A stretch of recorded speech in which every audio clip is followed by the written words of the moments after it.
Right, so the ongoing goings-on with Hackney Labour that I've covered in a couple of videos now have been significantly problematic for Starmer's Labour, and it would seem his answer to that is to effectively just seize control of everything. Give it here, I'll take it back, I'm in charge now, grrr. Well, regular viewers will recall that I covered the story of Thomas Dewey, the Labour councillor permitted to stand for Labour for Hackney Borough Council, despite already being under investigation for possession and manufacture of indecent images of children. He was sentenced recently, a slap-wrist sentence. We were largely disgusted by this, of course. Then news broke that Hackney's Mayor Philip Glanville had been suspended by the Labour Party after a photo appeared showing him socialising with Dewey, no less, at a Eurovision Party earlier this year. Glanville was socialising with somebody who was under investigation at that point and later convicted of possession of those indecent images. So it raised the hypocrisy going on in the party leadership because, of course, Starmer's very close advisor just happens to be that very good friend of convicted child sex trafficker Jeffrey Epstein, a certain Peter Mandelson. Presumably, Glanville is disposable collateral damage, but don't mention Mandy. No. At any rate, things have gotten even worse in Hackney Labour as now the entire elected and notably left-wing executive committee of Hackney Labour have been entirely deposed and wiped out by Labour Party staffers who have come in and replaced them and are installed replacements. Why, you might ask? Well, they've been blowing the whistle on Dewey already. Labour didn't want to know. And Dewey, who was part of the right-wing Labour to Win faction of the Labour Party, just happened to be the faction headed up by the eternally odious Luke Akehurst, whose day job is shilling for the apartheid state of Israel. Well, the left was blowing the whistle on Dewey. They were expressing significant safeguarding issues in relation to this case and this matter.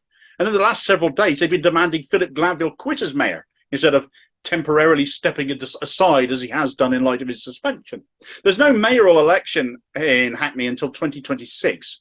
So even if Labour were to expel him at this point, he could just remain in place as an independent until then. But it's not just Labour or the Labour left demanding Glanville go at this point, because up to 50 Hackney residents protested at the town hall just this week, demanding he go as well. And the Hackney Greens have tabled a motion of no confidence in him too. So they really are working hard to get rid of this guy. They do not want him as their mayor or representing them any longer. The argument by the Hackney Labour left, though, is that safeguarding should supersede politics, and surely that's a no-brainer. That is obvious. Of course this is true. Who could possibly argue with that? Well, evidently the Labour right can. As I said at the start, the entire elected left-wing executive of Hackney Labour have been ditched in a show that can only be described as authoritarian and completely dictatorial, because they've been replaced by a load of unelected Labour right-wingers, imposed in Hackney.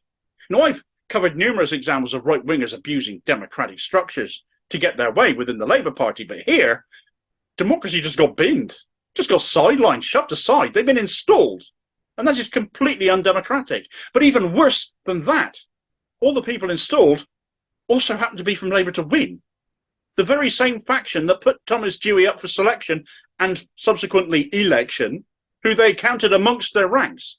And they have replaced the left wing because they were making too much noise about that. They were screaming to the Labour leadership about safeguarding, and the Labour leadership appeared to consider shutting them up more important.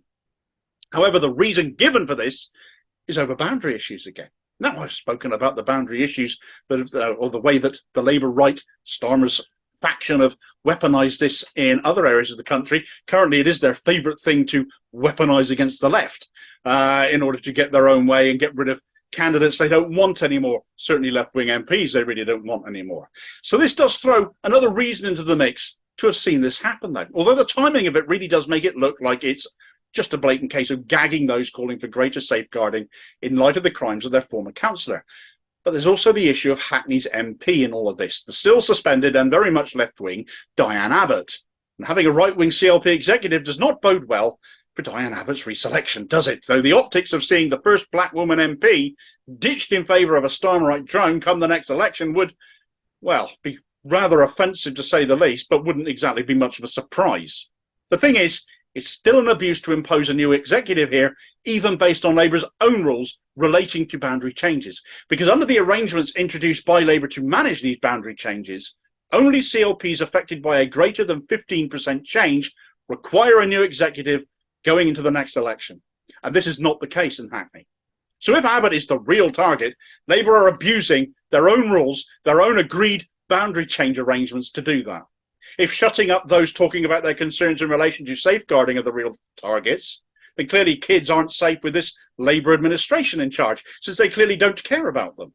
If they do care about them, installing members of the same faction as Thomas Dewey is a truly awful choice to make. But then I've often wondered just how much clout Luke Akehurst has within the Labour Party. I've always suspected it is far more than he should, and should that ever be proven to be the case, he needs to answer for that too. I certainly don't believe Keir Starmer is really the person in charge. What is the opinion of those ousted from Hackney Labour then? They feel it is all part of the plan to destroy Hackney North as a left-wing entity, which it has been for a considerable amount of time. And when the time comes, they will parachute in a right-wing candidate, and then it will be all over. And Diane Abbott's days now seem numbered. I wonder how Labour members react to that should it come to pass, though. Abbott's been their MP since 1987. She has a commanding majority there. Would they take kindly to seeing her deposed in what is a blatantly factional manner? She was suspended over a poorly worded article when the wrong draft of said article got published. Crime of the century, I know. But the setup we're seeing is familiar. It's been used in other parts of the country against other left-wing MPs to great success for Starmer Co. So should we really be surprised that they're doing it again? Of course, this tactic hasn't always worked as CLPs have collapsed. Executives have refused to be able to run themselves anymore, and others have refused to take their places, and CLPs just don't function any longer. And people, of course, refuse to campaign. They refuse to doorstep and all the rest of it. The more Labour keep doing this, the more I can see more Labour members downing tools and refusing to get out that boat, and the boots on the ground game will disappear, which has always been Labour's strongest electioneering tactic. And polling does not reflect that. People simply won't go out. They won't do it. I can see the same happening here. Members elected their own executive. Now it's been replaced in what amounts to a local coup imposed by the National Party. What kind of Democrat accepts that? I certainly wouldn't, and I should imagine a great many others wouldn't either. Would you? Would you campaign for a party who imposed the local management on you after you had elected others? Would you campaign for a party that abuses its own rules to do so whenever it sees fit? What do you reckon is the truth of the matter here? Is Abbott the real target? Or is it a desperation to shut up local members concerned over safeguarding issues within the party that happens to be embarrassing some people on their own patch? How do you say on this in the comments below? Be part of the conversation. Thanks for watching. I hope you found this video useful. Please like, share and subscribe if you did more content out daily.